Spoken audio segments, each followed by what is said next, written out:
From the Fantasy Armchair, it is the Fantasy TyRant. Hey there, fellow fantasy football freaks. Welcome back to the Fantasy Armchair. We're already into week 2, getting ready for this Sunday's slate. And for many of us, it's the start of the weekend. What better way to start it than to sit back, relax, have a beer, smoke a jag, a stogie, whatever you like, and tune in to some fantasy advice that's going to help you crush your league. So sit back, relax, and get ready for benches and bumps. Before we get into that, if you haven't seen it already, after this show, check out my new segment. It's called Freak Out or Chill Out. I think you're going to love it. You'll see it there floating above my head somewhere. Drop a like here, drop a like there.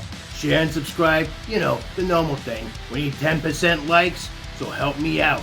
Oh yeah, and if we get to 300 subscribers before the end of this month, I'll have a special treat planned for you for the month of October. I appreciate all of that immensely. Just takes a couple seconds to help me so I can continue to help you. But anyway, let's get to the reason you're here. Cause it's time for Benches and Bumps, Benches and Bumps, Benches and Bumps.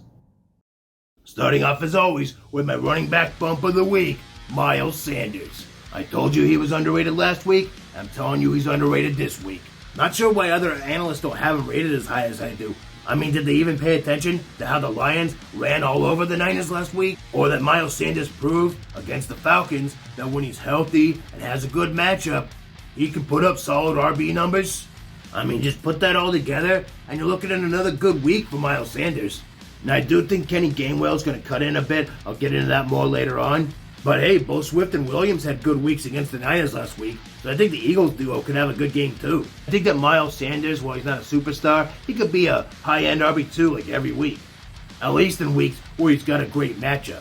But this week, he's got a good matchup, so bump him up to your starting lineup and keep him there until he has a bad one. Other running backs I'm bumping up this week, Najee Harris had a rough start to his NFL career, but I think we can forgive him considering the fact that he opened up against a stout Bills defense. This week, though, he gets the Las Vegas Raiders at home. The same Vegas Raiders that let Lamar Jackson, Tyson Williams, and Latimer Murray all get theirs last week on the ground. Harris will continue to work on things in practice this week as he acclimates to the Steelers' offense and adjusts to the pace of the NFL. This could be a good tune-up game for him against the mediocre Raiders' run D. If he doesn't look good here, then I'd be worried. The Steelers' O-line is not the same fabled O-line that Bell and Connor ran behind, but they aren't useless either. And Harris is a talented enough back to take what they give him and run with it. Forgive my dad joke, sorry. Don't panic. Instead, bump Najee Harris up to your starting lineup this week. My little baby boy Chase Edmonds proved to everyone how efficient he can be and how much better he is than James Conner. So Cliff Kingsbury just has to have noticed this, right? Edmonds outproduced Conner despite having a quarter less carries. The only reason Conner got more carries last week against the Titans was because in the second half, the game was already put away, so they let Chase have a rest. This week, against a much better Vikings team, the Cards should see more competition and thus keep their starters into the end. I think that all of that, mixed with the fans in Arizona calling for Chase Edmonds to be set free, will help my boy get the touches he deserves, and those could easily be turned into loads of fantasy points this week. With a lion's share of the touches in that offense, Edmonds could run all over the Vikings D, who let Joe Mixon light him up last week. Sounds like a good week for Chase Edmonds to me. Bump him up. Some quick sleepers here. Tyson Williams had a great week last week, and this week he gets the Chiefs, who let Chubb and Hunt run all over them as they ran up their owners' fantasy scores. Latimer Murray may steal some goal line work, but there's plenty in the Ravens' rush offense to go around. The run is their bread and butter right now, and Williams is the lead back. Stick with them. Kenny Gainwell will be a stud once he takes over the RB1 position for the Eagles offense, but he seems to have flex value in the meantime, even with Sanders getting a full workload. Last week, both DeAndre Swift and Jamal Williams had solid games against the Niners, and Gainwell could play the Williams role this week behind Miles Sanders. In deeper leagues, he's worth a flex consideration this week. As for my benches, I don't like Mike Davis against the Bucs this week. Now get used to me calling less than matchup-proof RBs a bench every week against this Bucs team, cause it's gonna happen. They are for real. They kept Ezekiel Elliott to under 6 fantasy points last week. So this week, I don't think Mike Davis is going to do too much better. The Falcons offense is still apparently figuring stuff out, and I don't think that Davis figures in too much, as they like to pass a lot more. In better matchups, I like Davis week to week, but this week, it's a no for me, dog. Put him on your bench. Other running backs I'm benching, Mark Ingram proved that he was the main head of that three-headed monster that is the Texans' rushing attack. And I'm not saying that he goes away. 26 carries is substantial and a sign that they trust him there in Houston. But this week, the Texans take on a much better defense and the Cleveland Browns. Expect stacked boxes as the Texans have a dearth of talent in the passing game. Still hard to trust the Texans players, especially against a tough defense. So this week, put Mark Ingram on your bench. James Robinson has a lot of us freaking out, and for good reason. That offense is still trying to figure itself out, and until it does, they'll be looking more to Carlos Hyde than James Robinson. J-Rob was looking like a stud last season, but Coach Urban Meyer doesn't seem to agree.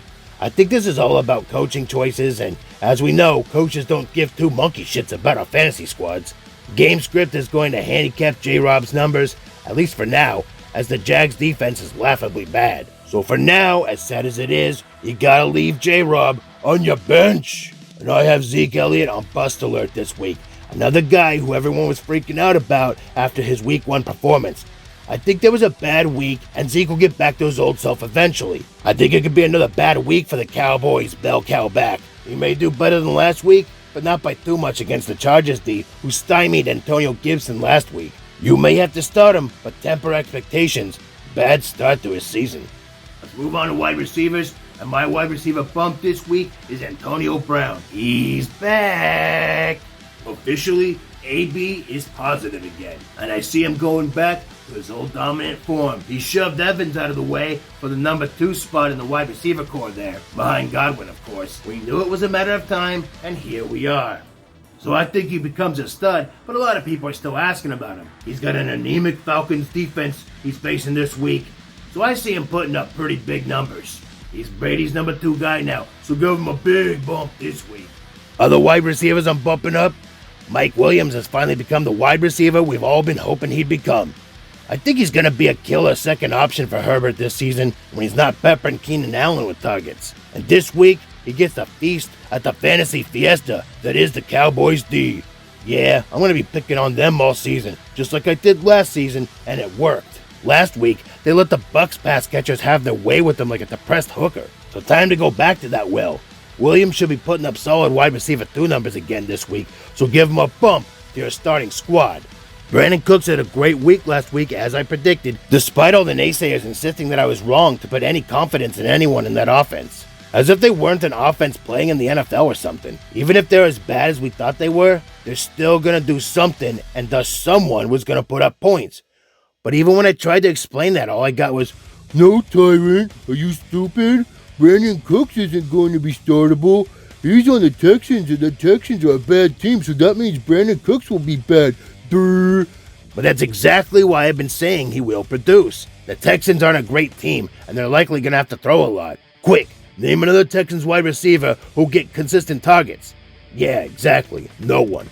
This week, he gets to take on the Browns' pass defense, who's anything but stellar. Cooks will continue to get work as the only bright spot in the Texans' offense, so bump him up. Some sleepers here for you.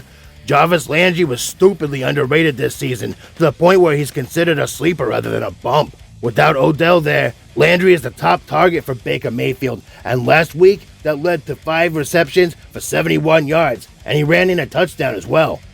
Clearly, Landry is the focal point of the Browns' passing game for now, and this week, they get a weak-ass Houston Texans D. Last week, the Jags put up serviceable numbers in the passing game against the Texans, and the Browns are head and shoulders above the Jags. The Texans run D's better than the pass D, so I see another good, maybe better game from Landry here. Listen, I know last week the Packers' offense looked about as lively as a retirement home after an ether binge, but that was against a pretty damn good Saints D. This week, they get the purring kittens of Detroit in the comforts of Lambeau Field, and I think they'll return to normal. All those studs last week will be studs this week, and there's even going to be enough to eat for more than just the elite. Marquez Valdez-Scantling has made himself the clear number 2 at wide receiver for the Pack, and this week, at home against the Lions, after an embarrassing shellacking last week, Aaron Rodgers is about to go the fuck off, and he's going to spread it around to everyone. I see at least 1 touchdown and like 75 yards for MVS, and no one's starting him in DFS. Could be a sneaky play there. Or a flex starter and season long if he's got the grapefruits. That was who to bump, but here's who to bench. Julio Jones is going to need some time to gel with his new offense.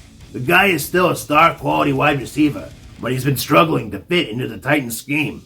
And Coach Vrabel has been up his ass, calling his personal foul penalty last week dumb shit that hurts the team. That's not a good thing to hear from your coach publicly. Yeah, I think we're a couple weeks away from Julio producing at a high level again. I'd hold on to him, and if I were weak at the wide receiver position, I might be forced to start him. But unless you're desperate, I think you could find somebody to put in his place and help you out. For this week, if you can afford it, you're putting Julio Jones on your bench. Other wide receivers I'm putting on the pine, Corey Davis was getting a lot of props in the preseason. We were all saying to start him, and that paid off last week to the tune of 26.7 fantasy points in PPR. So you should start him this week, right? Wrong. Did you really fall for that? You could see that he's in the benches section, for Christ's sake. Anyway, both Keenan Cole and Jamison Crowder appear to be coming back, so that's going to take some target share away from Davis. Plus, this week, he's got a stingy Pats D to contend with. No thanks. So this week, unless you've got shit else to start, you're leaving Corey Davis on your bench. Robbie Anderson's week 1 consisted of one catch that went for 57 yards and a touchdown. He was only targeted 3 times, while DJ Moore was targeted 8 times. Hell, he tied with Dan Arnold for 3 targets. And that was in a double revenge game against the Jets. This week, the Panthers have the elite Saints D, who made the Packers look like a Children's Hospital Pee-wee squad. I think you get the picture. Put Robbie on your bench. Bust alert here. Cortland Sutton's talent is not matching his production. He's a downfield threat more than a route runner, and Teddy Bridgewater is more into throwing to the open guy than the guy he has to throw open. I said this when I did my pre-draft rankings, and last week proved this to be true. The team's best route runner, Judy, was getting all the attention, but when he went down, it was Hamler, Fant, and Patrick who got more work, and Sutton was tossed to the side. He could bounce back against the Jags, but Denver could find success in the run game this week, and the defense may make the pass game less necessary. Looks bad for Sutton. Alright, let's roll right along with the QBs, and my QB bump of the week is Justin Herbert. Now, I had him on bust alert last week, and he didn't play so well. This week, I have him as my bump of the week, because I think he's going to tear it up against the fantasy fiesta that is the Dallas Cowboys D. It's all about the matchups, baby. Herbert's going to be tossing TDs to everyone. Keenan Allen, Mike Williams, Austin Eckler, hell, even Jared Cook might even catch a touchdown too. Now, if Jared Cook has a good week this week, you hear it first, alright? I will take him off my shit list for now. But that remains to be seen. We'll keep an eye on it. Herbert was a stud last season, and last week he had a pretty bad start, but that was against a super stout Washington football team D.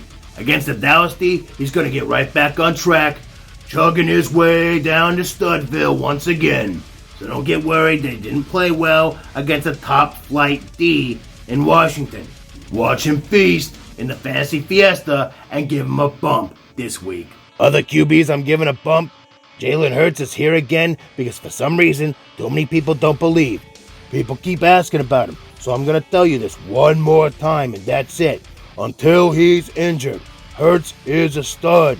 He will be a top 5 QB every week thanks to his RB2 production and low-end QB1 production combined. It's like getting 2 players in one slot. And this week, he'll be in a shootout, or should I say, a foot race with the 49ers. Lots of running on both sides of the ball, and probably lots of throwing as well. The Niners D is re-gelling after that injury-riddled season they endured last year, but right now, they're clearly vulnerable, especially on the road. Doesn't really matter though. Regardless, Hurts is a top 5 back every week. He's a stud, so I'll no longer have him on this segment, capiche? Bump him up and keep him there. Matt Stafford's move to the Rams may have been the best thing that's happened in his career since he played with Calvin Johnson. He's flourishing in Sean McVay's system, and that offense has never looked better. Stafford may be a stud this season, and this week he gets to show off that rocket arm against the Colts, who just let Russ Wilson cook up a storm last week. Expect another big game from Stafford and all of his pass catches as he continues to spread the ball around and feed his receivers early and often. Give him the bump to your starting lineup and cash in. Winston was far more famous Jameis than heinous Jameis this past week. And the famousness could continue this week against the Panthers. The Panthers D isn't that great. They aren't roll over and die terrible, but they aren't all that great either. No, I don't think he'll get 5 touchdowns again, but I expect the yardage to go up too.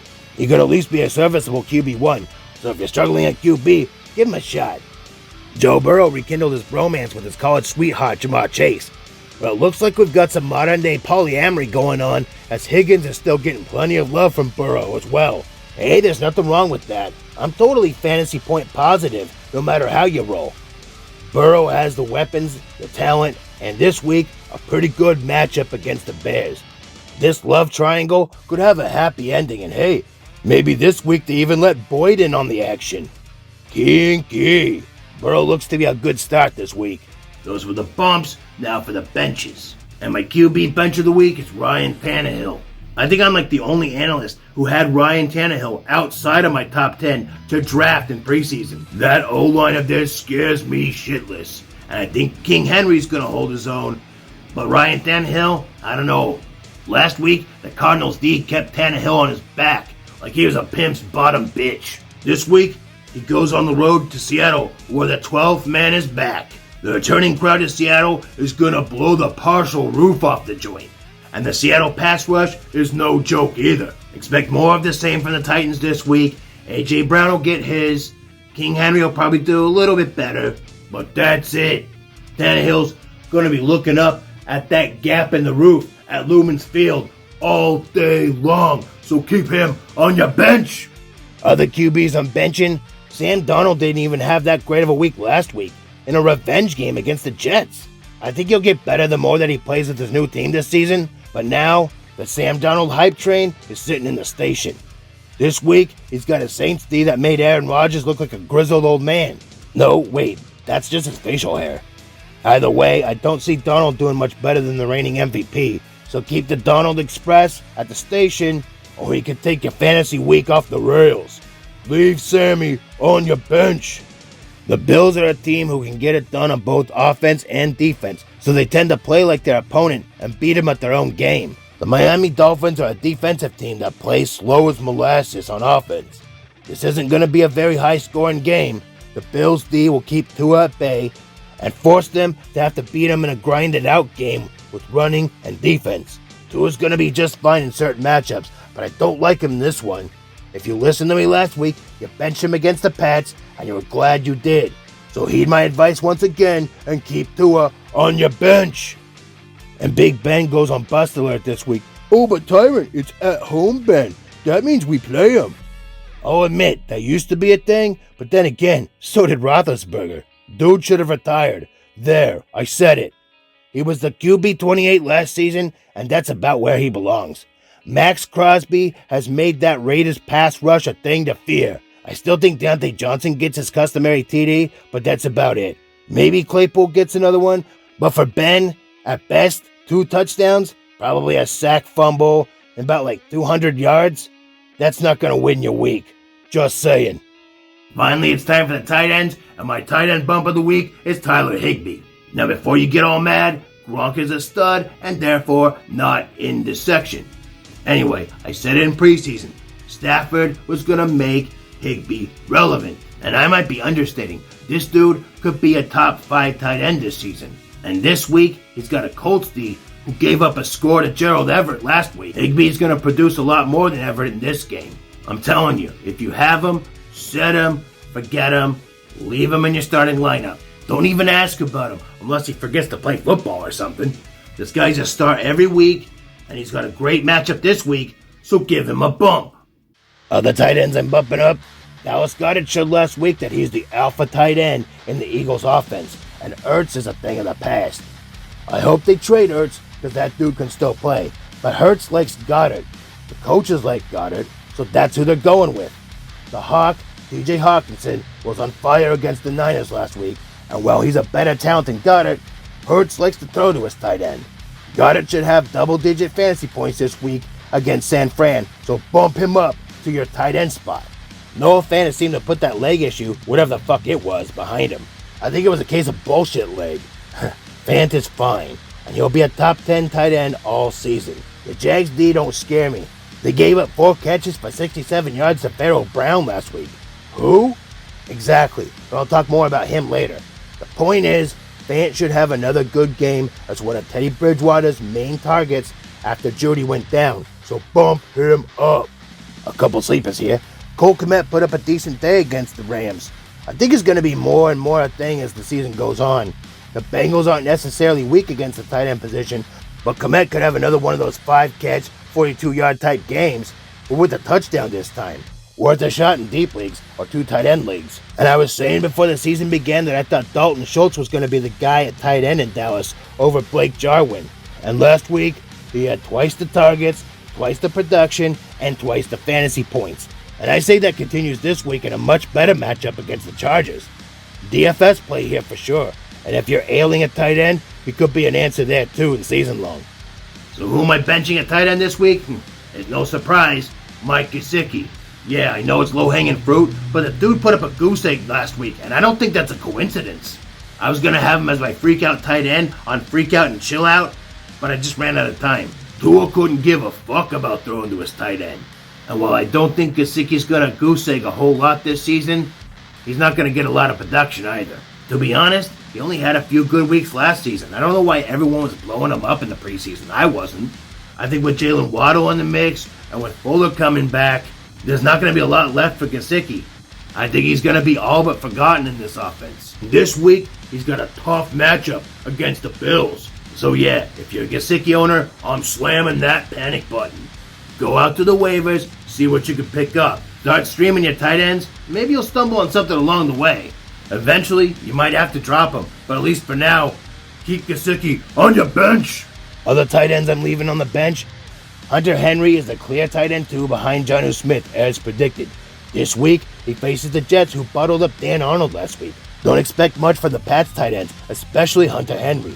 Continue to start Jonnu, but leave Hunter Henry on your bench. Gerald Everett caught that 1 touchdown last week. Cool. And yeah, I think he's developing a bond with Russ. But this week, the Hawks are at home against the Titans. I just don't think they're going to need Everett so much in this one. Metcalf, Lockett, and Carson will be all the offense they need to put this one away. So this week, I think it's safe to put Gerald Everett on your bench. On Bust-A-Lit at tight end, I got Juwan Johnson. I had him as my double deep danger dive this past week, and it paid off. This week, though, I think Troutman's going to be the better option at tight end for the Saints offense. He was actually targeted more than Johnson last week, who got lucky hauling in 2 touchdowns out of his 3 receptions. Keep Johnson around, and you might be tempted to start him, but I temper those expectations. Be careful.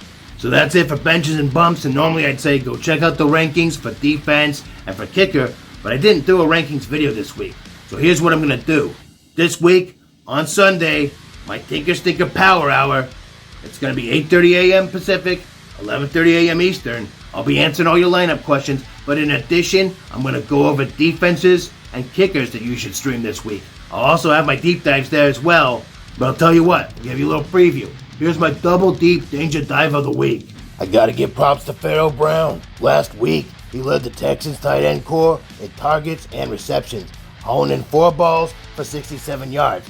This week, he gets the Browns D, who got killed by Kelsey last week.